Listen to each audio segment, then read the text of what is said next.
오늘 목사님께서 말씀하신 대로 곧 크리스마스가 다가옵니다. 저는 오늘 메리 크리스마스 가지고 여러분과 함께 은혜를 나누고자 합니다.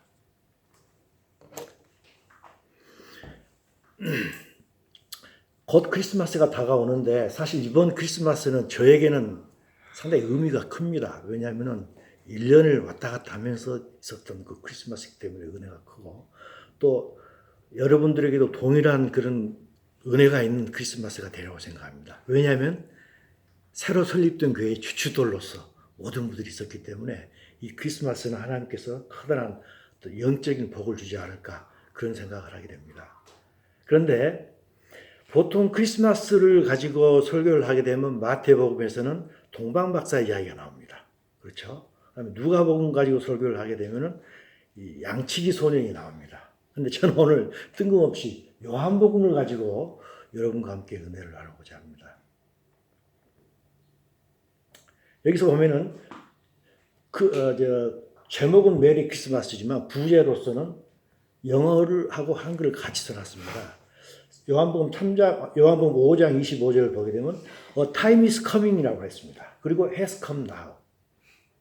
어떤 때가 지금 오고 있다는 겁니다. 한번 상상해 보십시오. 어떤 커다란 일이 지금 오고 있는 거예요. Time is coming and has now come. 딱 도착을 했습니다. 어떤 큰 일이 지금 벌어지고 있는데 그게 딱 도착을 한 거예요. 두 번째 요한복음 5장 28절을 보게 되면 A time is coming 그랬습니다. 뭔가 또 어떤 일이 오고 있는 겁니다. 근데 25절에서는 has now come인데 여기는 has now come이 없습니다. 그래서 서로 다른 일을 이야기하고 있거든요. 그래서 요한복음 5장 25절은 무언가 이루어진 일이고 5장 28절은 계속 지금 오고 있는데 아직 이루어지지 않는 일을 이야기하고 있습니다. 이걸 가지고 오늘 은혜를 나누기를 원합니다. 저는 병원에서 근무를 하고 있습니다. 근데 병원에서 근무를 하면서 저희 병원의 특성상 환자와 한 40분에서 1시간 같이 앉아 있으면서 치료를 합니다. 그러다 보니까 환자하고 개인적인 이야기, 사소한 이야기를 많이 할 기회가 있습니다. 그러다 보니까 한 개인의 이야기를 듣다 보면 그 개인의 히스토리가 매우 다양하고 다채롭습니다. 특히 우리 이민자들의 삶은 더 그러지 않습니까? 그런데 육신을 치료하는 의사 입장에서 들을 때 환자들은 그 생로병사가 더더욱 다양합니다. 그렇지 않습니까? 얼굴이 다른 것 같이 누구는 여기 아프고 누구는 여기 아프고 생로병사가 아주 다양합니다. 또한 영혼을 담당하고 있는 목회자 입장에서 볼 때 한 개개인을 향한 하나님의 뜻은, 그 선미는 정말 다양합니다.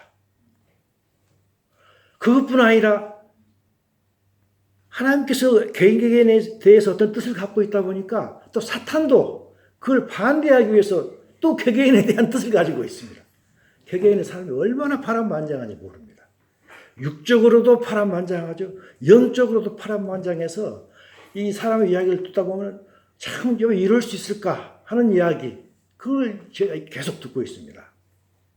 그런데 우리 지구상에는 72억의 인구가 살고 있습니다.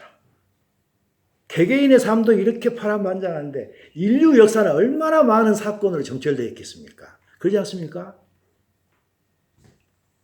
그런데 이렇게 인류에게는 수없이 많은 역사와 사건들이 있는데 그 중에서 가장 큰 일을, 어떤 사건이 가장 큰 사건인가 고르라면 여러분들은 어떤 것을 고르시겠습니까? 어떤 사람들은 1차 세계대전이 제일 큰 사건이야. 어떤 사람들은 2차 세계대전 이야기할 겁니다. 사람의 가치관과 세계관에 따라서 어떤 일이 가장 큰 사건인지 이야기하게 될 것입니다. 또 어떤 사람, 대한민국을 사랑하는 사람은 8.15 해방이 제일 큰 일이다라고 이야기할 것입니다. 또 어떤 사람은 내가 태어난 게 제일 중요하지, 내가 태어난 일이 가장 중요하지, 어떤 밖에 있는 외국 사건 뭐가 중요해? 라고도 할 수 있습니다. 그러죠? 또 어떤 사람은 요즘같이 코로나19 때문에 이게 가장 큰 사건이다 라고 생각합니다. 다 얼굴이 다른 것 같이 다 생각하는 게 가장 큰 사건이 무엇인가 질문을 받게 되면 다 다른 걸 이야기할 것입니다. 저는 개인적으로, 또 여러분도 마찬가지지만 하나님, 여호와 하나님을 믿는 신앙인으로서 가장 큰 사건은 예수님께서 오늘 이 땅에 오신 이날, 그날이 가장 중요하다고 생각합니다. 그런데 많은 사람들은 예수님께서 오신 이 날, 예수님의 탄생을 크리스마스라고 하면서 매우 즐거워합니다. 그렇지만 이렇게 즐거워하는 이 날이지만 이 사실은 예수님께서 탄생한 날이 어떤 날짜인지도 잘 모르고 있습니다. 단지 12월 25일은 여러 가지 이유로 해서 정해놓은 날짜일 뿐입니다. 사실 예수님의 탄생 날짜는 그다지 중요하지 않습니다. 중요한 것은 그분께서 이 땅에 오셨다는 그 사실이 가장 중요하다고 생각합니다. 그렇죠? 그래서 저는 오늘 예수님께서 이 땅에 오심에 대해서 여러분과 함께 이 은혜의 경륜을 나누기를 원합니다. 흔히들 예수님의 이 땅에 오심을 생각하면 이미 오신 예수님, 즉 크리스마스를 생각합니다. 예수님께서 이미 오신 예수님, 크리스마스, 예수의 탄생, 지금 우리가 곧 있을 크리스마스만을 생각합니다. 그런데 저는 곰곰이 생각해 봤어요. 과연 이것이 100% 맞는 성경관일까? 라는 생각을 해봅니다. 성경은 어떻게 말하십니까? 예수님께서 오심에 대해서 성경은 어떻게 말하고 있는가를 한번 보겠습니다. 사도행전 1장 10절에서 11절입니다. 제가 읽겠습니다. 올라가실 때 제자들이 자세히 하늘을 쳐다보고 있는데 흰옷 입은 두 사람이 그들 곁에 서서 이르되 갈릴리 사람들아 어찌하여 서서 하늘을 쳐다보느냐 너희가 가운데서 하늘로 올려주신 이 예수는 하늘로 가심을 본 그대로 오시리라. 영어로 컴백이라고 되어 있습니다. 다시 오신다는 것입니다. 우리는 과거에 일어났던 예수님의 오심만을 생각하지만 천사들이 너희들 이걸 꼭 기억해라. 가신 대로 다시 오실 것을 기억해라. 라고 이야기하고 있습니다. 저는 그래서 예수님의 탄생을 탄생이라기보다는 어떤 목적을 가지고 이 땅에 오심으로 탄생이라기보다는 어떤 목적을 가지고 이 땅에 오심으로 보는 것이 좀 더 성경적이지 않을까라는 생각을 개인적으로 갖고 있습니다. 그래서 탄생으로 관점으로 보자면 예수님의 오심은 크리스마스로 딱 한 번밖에 없습니다. 단 한 번이죠. 하지만 이 땅에 오시는 관점으로 생각하면 우리에게는 크리스마스가 두 번 있다고 제가 생각합니다. 이미 오신 예수님, 앞으로 오실 예수님. 저는 두 번의 크리스마스가 있지 않나라고 생각합니다. 오해는 하지 마십시오. 자, 비유적인 이야기니까. 초림의 크리스마스가 있고 다시 오실 재림의 크리스마스가 있다고 저는 생각하는 것입니다. 왜? 예수님께서 오신다는 관점으로 볼 때. 물론 탄생의 관점으로 보면 딱 한 번밖에 탄생 안 하셨죠. 하지만 오신다는 관점으로 볼 때는 이미 오신 예수님, 다시 오실 예수님. 그래서 이야기했던 거죠. A time is coming and has come now. 이미 오신 예수님입니다. 그러면 A time is coming만 되어 있습니다. 나중에 좀 이따 우리가 요한복음 믿겠습니다. 오고만 있는 예수님, 좀 있으면 도착하실 예수님. 두 분의 크리스마스 있다고 생각합니다. 예수님의 초림은 우리가 다 알다시피 하나님께서 아담과 하와가 죄를 짓고 나자마자 바로 하나님께서 계획을 하셨습니다. 그 창세기 3장 15절에 있는 이야기죠. 내가 너는 사탄을 이야기하죠. 뱀을 이야기하죠. 여자와 원수가 되게 하고 내 후손도 여자의 후손과 원수가 되게 하리니 여자의 후손은 내 머리를 상하게 할 것이요 너는 그의 발꿈치를 상하게 할 것이라 해가지고 하나님께서는 여자로부터서 우리를 구원하실 사탄을 깨부실 그 어떤 누군가를 계획하고 계셨습니다. 그러면서 그때부터 예수님께서는 계속 여자의 후손으로서 오고 계시는 것입니다. 저는 그렇게 상상하고 있습니다. 계속해서 오고 계셨던 것입니다. 그러다가 예수님께서 이 땅 도착하시기 약 600년 내지 700년 전에 예수님께서 선지자를 통해서 우리에게 다시 말씀해 주십니다. 미가서 5장 2절입니다. 베들레헴 에브라다야 너는 유다 족속 중 적을지라도 이스라엘을 다스릴 자가 내게로 나올 것이라 라고 이야기하셨습니다. 그래서 미가서 선지자를 통해서 하나님께서는 예수님께서 베들레헴에서 날 것이다 라는 것을 미리서 우리에게 알려주셨습니다. 그것뿐 아닙니다. 또 하나님께서는 이사야 선지자를 통해서 처녀가 잉태하여서 아들을 낳을 것이다 라고 우리에게 말씀하셔 주셨죠. 마가복음 1장 23절은 이사야서를 인용하고 있는 이야기입니다.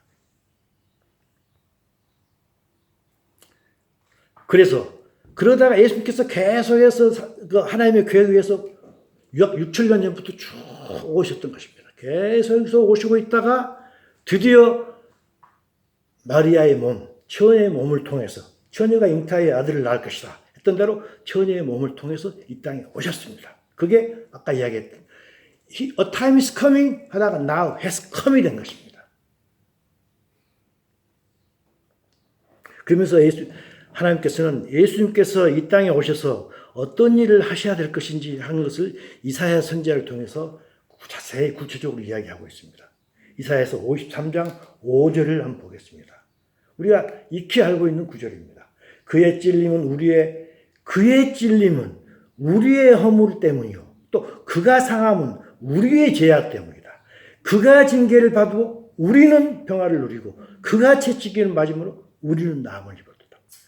우리 계속 이야기가 되어 있습니다. 그러면서 제가 빨간 줄을 해놓은 게 우리는 평화를 누리고 우리는 나음을 입었다 하겠습니다. 그럼 평화를 누린다는 게 도대체 무슨 말인가요? 이 세상에서 평화롭게 산다는 말일까요? 물론 그것도 해당이 되겠죠. 하지만 그게 구체적으로 어떤 평화일까요? 우리는 사실 하나님과 원수 관계에 있었습니다. 왜? 사탄의 앞잡이였기 때문에. 원수 관계에 있었기 때문에 하나님과 전혀 평화가 없었습니다. 한데 예수님께서 오셔서 우리가 하나님과 화평을 이룰 수 있도록 해주셨습니다. 그 말씀이 요한복음 5장 25절 우리가 아까 봤던 이야기했던 이야기입니다. 진실로 진실로 너희에게 이르노니 죽은 자들이 하나님의 아들의 음성을 들을 때가 오나니 곧 이때라 듣는 자는 살아나리라 했습니다. 여기서 나온 게 바로 A time is coming. 어떤 때가 온다고 했죠. 그리고 has now come. 왔다 이겁니다. 어떤 것인가요? 하나님의 음성을 들을 때 죽은 자들이 하나님의 음성을 듣고 나서 살아난다는 것입니다. 이것은 우리 영이 죽었던 우리들을 이야기합니다. 과거에 우리는 영이 죽었기 때문에 하나님을 알지도 못하고 하나님과 대화하지도 못하고 하나님 나라가 있음에도 불구하고 하나님 나라에 전혀 알지 못했습니다. 하나님과 원수도 있었죠. 그런데 이때는 이제 죽었던 영이 살아남으로 인해서 하나님이 보이고 하늘나라가 보이고 그래서 하나님과 우리와 조물주와 피조물로서 올바른 관계를 갖고 있게 되는 것입니다. 이전에는 어느 누구도 하나님과 올바른 관계가 없었습니다. 그래서 마음의 평화가 절대 없었던 거죠. 왜 그랬습니까? 주인하고 종하고 조물주하고 피조물과 관계가 올바르지 못하면 피조물이 어떻게 마음이 평화롭겠습니까? 마음이 항상 뭔가 불편할 수밖에 없죠. 다른 아무런 어떤 것이 다 충족이 된다 할지라도 어떤 주인과의 관계에서 뭔가가 뒤틀어져 있으면 항상 마음이 평화가 없을 수밖에 없지 않겠습니까? 근데 우리는 죽었던 영이 살아나서 진실로 죽은 자들이 살아난다는 건 우리 영이 죽었던 자들 이야기입니다. 살아나서 하나님을 봤기 때문에 이제 하나님과 관계가 좋아져서 너희들이 평화를 이룬다. 화평을 이룬다는 것입니다. 그리고 두 번째입니다. 그가 채찍에 맞으면 우리는 나음을 받았도다 했습니다. 뭐가 나음을 받았을까요? 아까는 영이 살았습니다. 그 다음에 나은 것은 무엇일까요? 많은 경우에 나음을 받다 하면 특히 순복음주에서는 병이 낫는 걸 이야기합니다. 물론 병도 낫죠. 하지만 베드로서를 보게 되면 무엇이 나음을 입었는가 하는 걸 정확하게 보여주고 있습니다. 베드로 전서를 한번 보겠습니다. 베드로 전서 2장 24절입니다. 친히 나무에 달려 그 몸으로 우리 죄를 담당하셨으니 이사야서하고 똑같은 이야기죠. 이는 우리로 죄에 대해서 죽고 의에 대해서 살게 하려 하십니다. 그가 채찍이 맞음으로 너희는 나음을 입었느니 그러면서 25절에 가면 그 나음을 입은 그 것이 무엇인가 정확하게 이야기합니다. 전에는 너희가 양과 같이 길을 잃었더니 이제는 너희 영혼이라고 했는데 영어 성경 자세하게 보면 soul로 되어 있습니다. soul은 혼입니다. 너희 혼의 목자와 감독 되신 이에게 돌아왔다고 하는 것입니다. 과거에 우리에게 혼은 어땠습니까? 하나님의 모양과 형상을 받았는데 우리의 혼은 다 망가져 버렸습니다. 부패했고 썩었던 게 우리의 혼 아닙니까? 항상 죄만 지었던 게 우리의 혼입니다. 그런데 예수님께서 오셔서 우리의 부패했던 혼, 병들었던 혼이 나았다는 것입니다.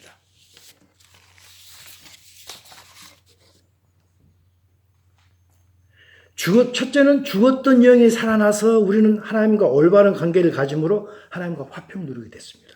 두 번째는 동시에 병들어버린 우리 인간 혼을 예수님께서 오셔서 낫게 해서 우리의 그 혼이 하나님을 닮은 모습으로 원상복귀 되도록 해주고 있는 것입니다. 혼입니다. 혼의 목자가 감독 대신 이에게 돌아왔다고 성경에 분명하게 이야기하고 있지 않습니까? 이 일은 죽었던 영을 살리고 우리의 썩었던 혼을 낫게 해주는 아무도 할 수 없었던 것입니다. 오직 예수님만이 그 일을 할 수 있었던 것입니다.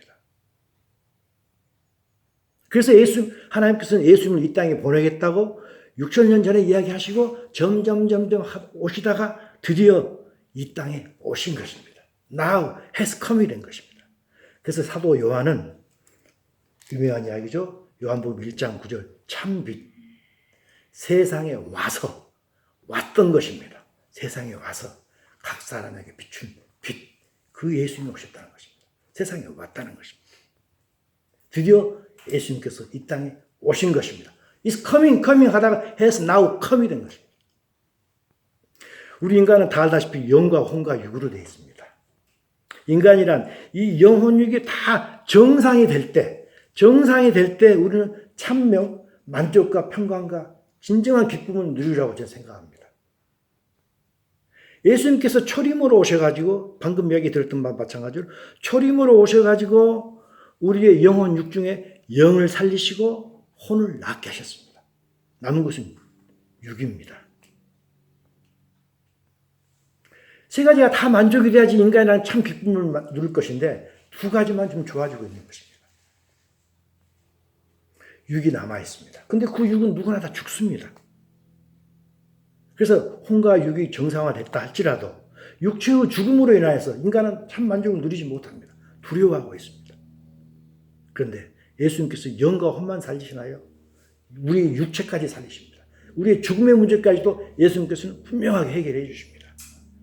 그래서 고린도전서 15장에서 사도 바울이 정말 너무너무 엄청난 선포를 하고 있습니다. 엄청난 선포를 하고 있습니다. 사망아, 네의 승리가 어디 있냐? 너는 더 이상 승리하지 못한다 이 말입니다. 사망아, 너의 승리가 어디 있느냐? 사망아, 내가 쏘는 것이 어디 있느냐? 우리 주 예수 그리스도로 말미암아 우리는 승리를 얻게 된다. 우리는 사망을 정복한다 이겁니다. 그래서 우리는 영과 혼과 육체까지 다 원상복귀 정상이 될 수 있는 것입니다. 진시황은 불로초가 얼마나 찾았습니까? 또 서양에서는 불사조가 또 있다고 했지 않습니까? 우리는 그 불사조 이미 찾았습니다. 그렇죠? 그것보다 훨씬 좋은 불로초를 우리에게 갖고 있는 것입니다. 죽지 않는 영원한 생명의 근원을 우리 마음속에 이미 담고 있습니다. 그것을 분명하게 깨달아야 된다고 생각합니다. 그걸 그냥 이야기로만 그런 것 같아? 그거하고 진실로 우리 마음속에서 나는 진정한 하나님의 생명이 있어 하는 거하고는 살아가는 방식이 전혀 다르다고 생각합니다. 그렇죠? 그래서 우리는 예수를 우리의 구원자라고 부르는 것입니다. 그래서 우리는 구원자라고 부릅니다. 다시 한번 정리합니다. 너무 중요하기 때문에 우리의 구원은 죽었던 영이 다시 살아남으로 비로소 시작합니다. 이제 시작한 겁니다. 큰 문이 있으면 이제 대문에 들어온 것뿐입니다. 이걸 중생 거듭남이라고 합니다. 그래서 우리는 인간의 실제 주인이 누구인지 하나님이 우리의 실제 주인이라 하는 것을 알게 된 것입니다. 첫 시작일 뿐입니다. 그 다음에는 실제 주인을 안 후에는 그 주인의 뜻대로 살아가기 위해서 그 주인이 우리에게 주신 성령으로 우리의 혼을 채우는 그런 훈련을 하면서 우리가 살아가고 있는 게 지금 우리입니다. 그래서 이것을 성화라고 그랬습니다. 우리의 혼을 성령으로 채워가는 과정이 성화입니다. 우리는 뭘 버리는 자가 아닙니다. 버리는 것은 불교입니다. 욕심을 버려, 뭘 버려, 집착을 버려, 불교입니다. 우리는 성령으로 채웁니다. 채우면 다 버려지게 돼 있는 것입니다. 그래서 병들었던 혼의 나음으로 우리의 구원은 온전한 구원을 향해서 지금 전진하고 있는 것입니다. 마지막입니다. 마지막은 우리의 죽었던 몸, 영혼, 몸이 있지 않습니까? 몸이 다시 영광스러운 영적인 몸으로 살아나게 될 것입니다. 그래서 하나님 나라에 들어갈 때 구원의 완성이 되는 것입니다. 그렇죠?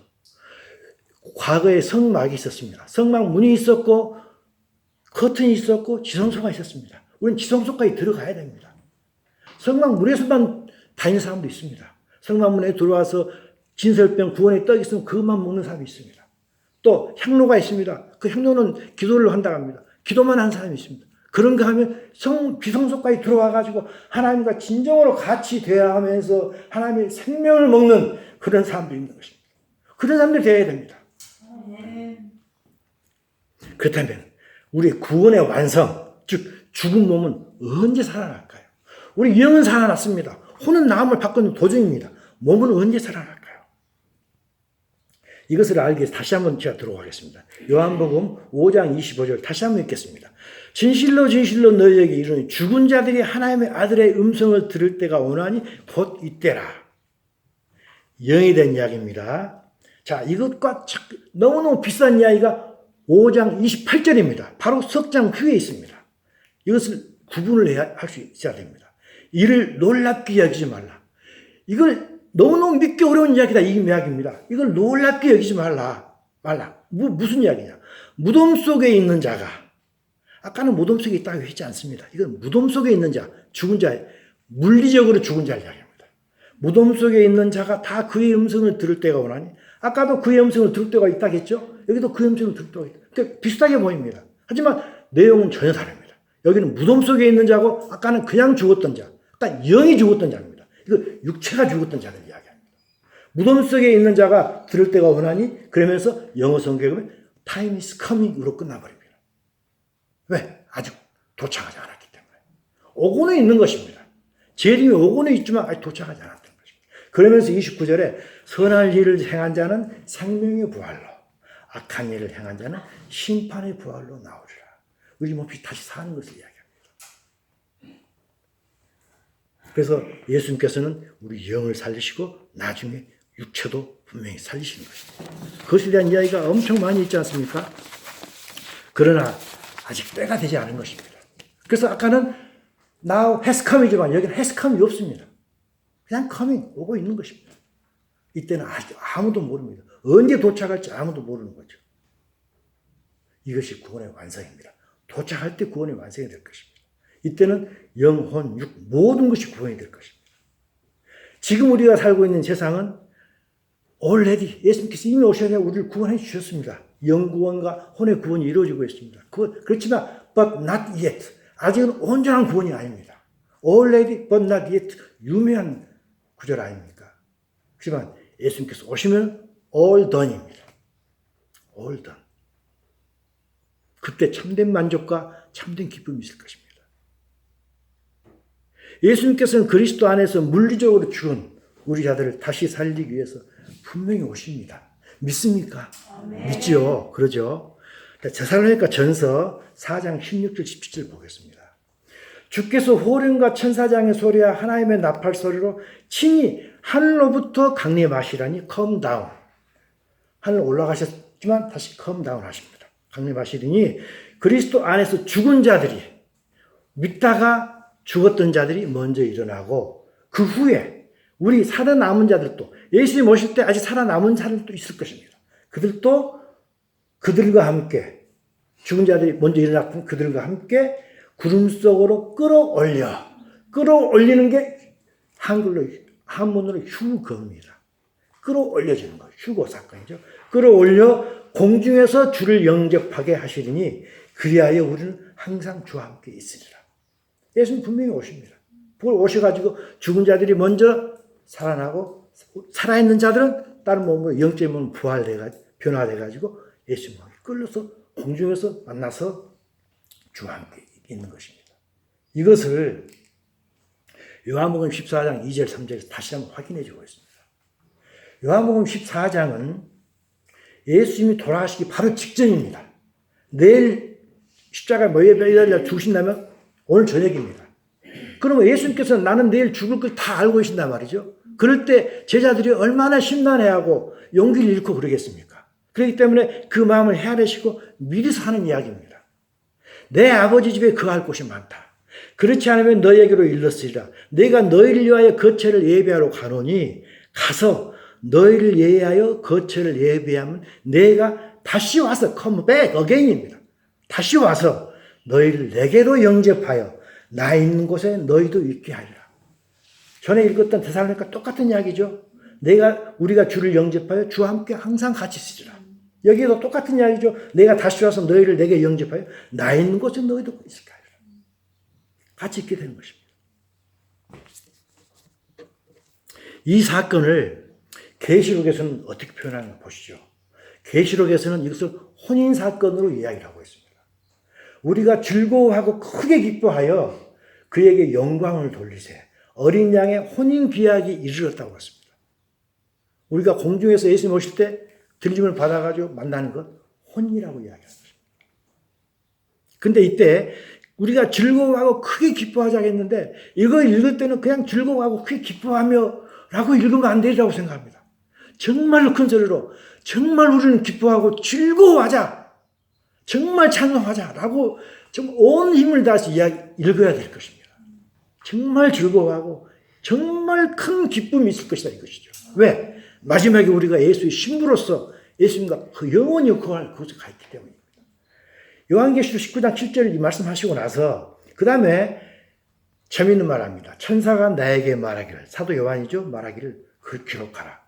어린 양의 혼인잔치에 청함을 받은 자들이 복이 있도다. 이 복이 있다는 건 그냥 복이 아닙니다. 하나님께서 우리를 주시기 위해서 해주신 정말 큰 복을 이야기하고 있습니다.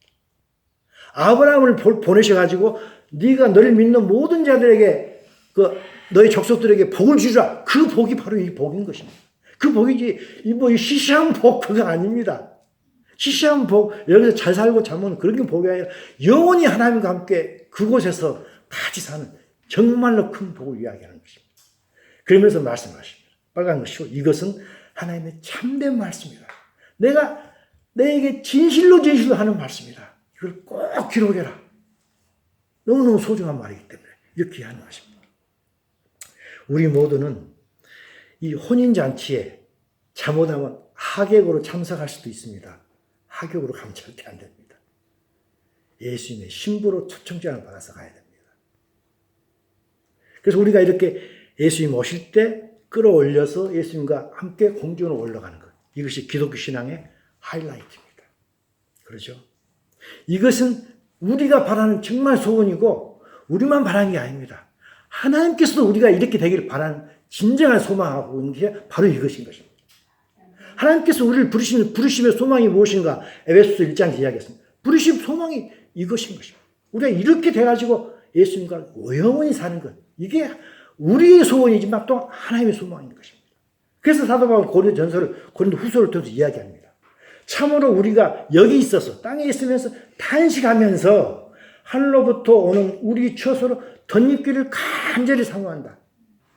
우리가 기독교 신앙을 가지고 있는 것, 이렇게 탄식하면서 예수님 오시는 것, 그걸 탄식하면서 기다리고 있다는 것입니다. 그런데 여기 두 가지가 있습니다. 하나는 덧입는 사람이 있고 하나는 벗은 자들이 있다는 것입니다. 우리는 덧입기를 간절히 사모한다는 것입니다. 덧입는다는 것은 무엇인가요? 예수님께서 우리에게 성령을 주셨는데 그 성령의 몸으로 덧입는 걸 이야기합니다. 성령의 몸으로.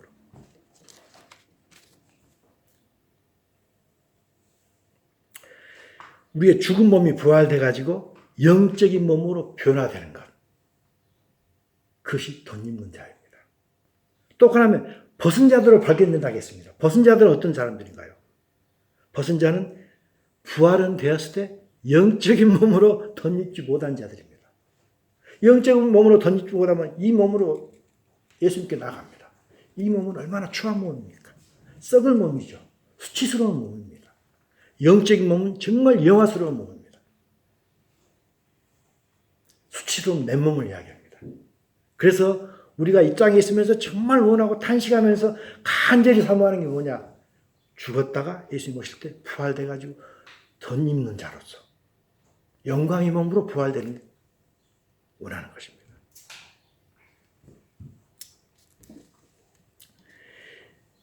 만약에 벗은 자가 됐다면 물론 벗은 자는 안 믿는 자일 것입니다. 안 믿는 자입니다. 또 두 번째 또 있습니다. 믿기는 믿었는데 올바른 신앙생활을 못하고 종교생활을 했던 자들입니다. 떠밀려 다녔다거나 가족의 평화를 위해서 온 사람들, 종교생활을 하지 못하고 신앙생활을 하지 못하고 종교생활을 했던 자들, 그런 자들을 다 아시죠? 하나님께서 영광의 몸으로 부활이 안 될 것입니다. 그 사람들은 심판의 부활로 나옵니다. 심판의 부활 나서 유명한 이야기가 있죠. 바깥 어두운 곳에서 슬피 울며 이를 감이 있다고 했습니다. 슬피 울면서 이를 간다고 했습니다. 내가 왜 그렇게 못 살았을까? 내가 왜 그 사람 한 이야기 듣지 못하고 내 뜻대로 살았을까? 이를 갈면서 슬피 울면서 바깥 어두운 데서 쫓겨나서 산다고 했습니다. 이거 믿는 사람이 되냐?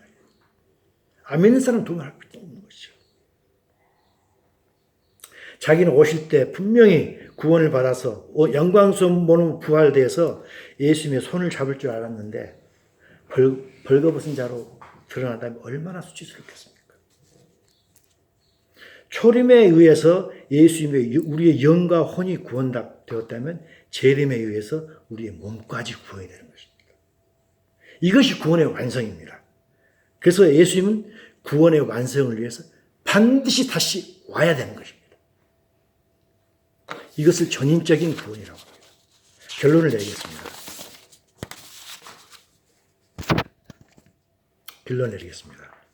하나님께서는 반드시 어떤 계획을 세우시고 그 계획대로 일을 진행해 나가십니다.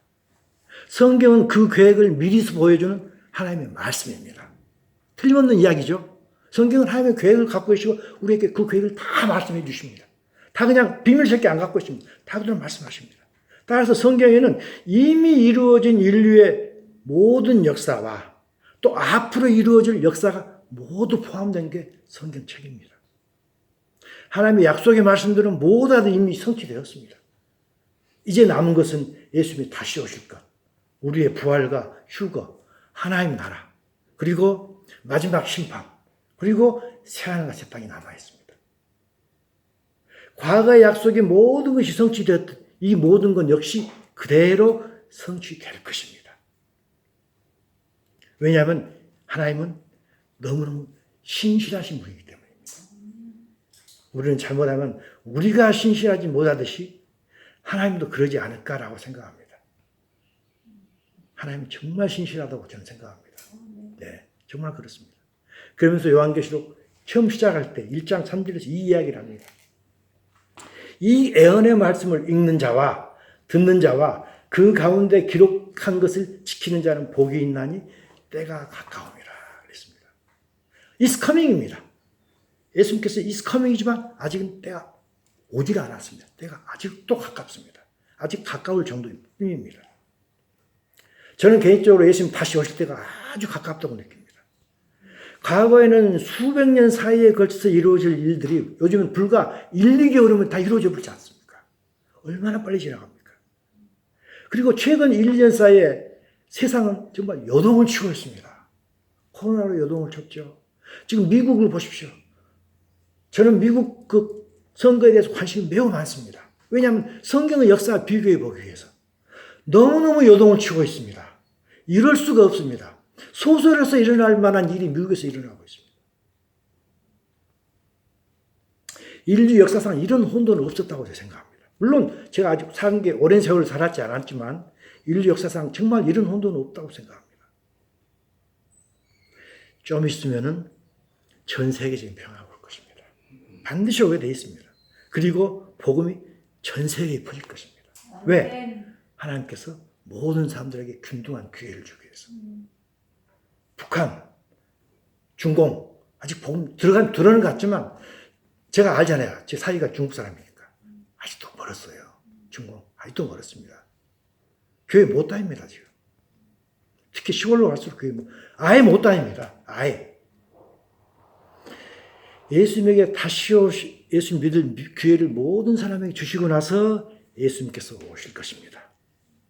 그리고 그 중에서 너는 진짜 가짜 추수를 할 것입니다. 데살로니가 전서 3장 5장 3절입니다. 그들이 평안하다 안전하다 할 그때에 갑자기 예수님께서 오신다고 했습니다. 평안하다. 전 세계가 편할 때가 언제이겠습니까? 공산주의가 무너질 때가 편한 거 아니겠습니까? 국지전 전쟁이 없어지는 건 그건 아무것도 아닙니다. 공산주의가 무너지고 북한이 무너지고 그때가 편할 것입니다. 이란이 무너지고. 갑자기 이르더니 결코 피하지 못한다 했습니다. 그러면서 그러기 때문에 너희들은 어떻게 해야 될 것인가 하는 것을 5장 3절에서 이야기하고 5장 6절 8절에서 어떻게 살 것인가 이야기하고 있습니다. 그러므로 갑자기 오실 것이기 때문에 우리는 다른 이들과 같이 자지 말고 오직 깨어서 정신을 차리지라. 자는 자들은 밤에 자고 취하는 자들은 밤에 취하되 우리는 낮에 속하였으니 정신을 차리고 믿음과 사랑에 호심경을 붙이고 구원의 소망의 투구를 쓰자라고 사도 바울이 이야기를 하고 있습니다. 그런데 매우 추상적인 이야기입니다. 사실은. 정신을 차리라. 어떻게 정신을 차릴 것인가? 추상적인 이야기입니다. 구원의 소망의 투구를 쓰자. 매우 추상적인 이야기입니다. 알기는 알겠는데 딱 손에 잡히지가 않습니다. 저는 적어도 그랬어요. 저는 이게 알기는 알겠지만 손에 잡히지가 않았습니다. 근데 손에 잡히게 하는 구절이 있습니다. 디도서입니다. 디도서는 성경에서 가장 짧은 책이지만 그 속에 정말로 깊은 내용이 들어있습니다. 디도서 2장입니다. 디도서 2장을 보게 되면 우리가 어떻게 살아야 될 것인가 구체적으로 나와 있습니다. 무엇을 버리고 무엇을 바라보며 살아야 될 것인지 읽어보겠습니다. 디도서 2장 11절 13절입니다. 모든 사람들에게 구원을 주시는 하나님의 은혜가 나타나 우리를 양육하시되 우리에게 말씀한다 이거죠. 양육하시되 무엇을 버릴 것인가 경건하지 않는 것과 이 세상 정욕을 다 버리라고 했습니다. 좀 더 구체적이죠? 경건하지 않은 것. 경건하다고 해서 우리가 경건하게 하얀 수염 비리고 산에 가서 사는 게 그게 경건이 아닙니다. 경건은 하나님 뜻대로 사는 게 경건입니다. 경건은 하나님과 같이 하나님 뜻대로 사는 게 경건입니다. 영어로 godliness입니다. godliness. 하나님과 같이 되는 것. 하나님 뜻대로 살아가는 경건입니다. 그래서 경건하지 않은 것은 버리고 이 세상 정욕을 다 버리고 버릴 건 버리고 신중함과 의로움과 경건함으로 이 세상에 살아가고 있습니다. 그러면서 무엇을 바라보며 살 것인가 또 이야기하고 있습니다. 13절입니다. 복스러운 소망과 그랬습니다. 사실 복스러운 사망 즉 그렇게 해석이 돼야 됩니다. 복스러운 사망 즉 어떤 소망이냐 우리의 크신 하나님 구주 예수 그리스도의 영광이 나타나심을 기다리는 것. 복스러운 소망은 예수님께서 다시 재림하신 걸 기다리는 것. 이게 복스러운 소망입니다. 버릴 것은 아까 말씀드렸고 뭘 가지고 뭘 기다리며 살 것인가. 예수 그리스도 재림을 바라보며 사는 것. 이 두 가지입니다. 성경에 보면 예수님의 초림과 재림이라는 단어가 많이 나옵니다. 초림이라는 단어가 한 번 나왔다면 재림이라는 단어는 3번이 나옵니다. 1대3입니다. 만약에 재림을 의미하는 단어까지 표현하면 1대5로 나옵니다. 초림보다는 재림이 훨씬 많이 나옵니다. 왜? 초림은 이미 이루어졌지만 재림은 아직 안 이루어진 것이기 때문에. 초림하신 예수님 너무너무 소중합니다. 중요합니다. 하지만 어찌 보면 재림이 우리에게는 더 중요하죠. 왜? 우리는 이미 초림하신 예수님 믿고 있으니까. 초림으로 시작된 구원이 재림으로 완성되고 마무리될 것이기 때문에 재림이 매우 소중한 것입니다. 우리는 은혜와 사랑의 그 초림에만 매여 있지 말고 공의로 심판하실 예수님의 공의로운 사랑과 영원한 하나님의 나라를 바라보는 마법관 식구가 되기를 원합니다. 아멘. 초림의 크리스마스에 머물지 말고 재림의 크리스마스를 간절히 기다리는 우리 마법관 식구들 되기를 간절히 소망합니다. 아멘. 아멘.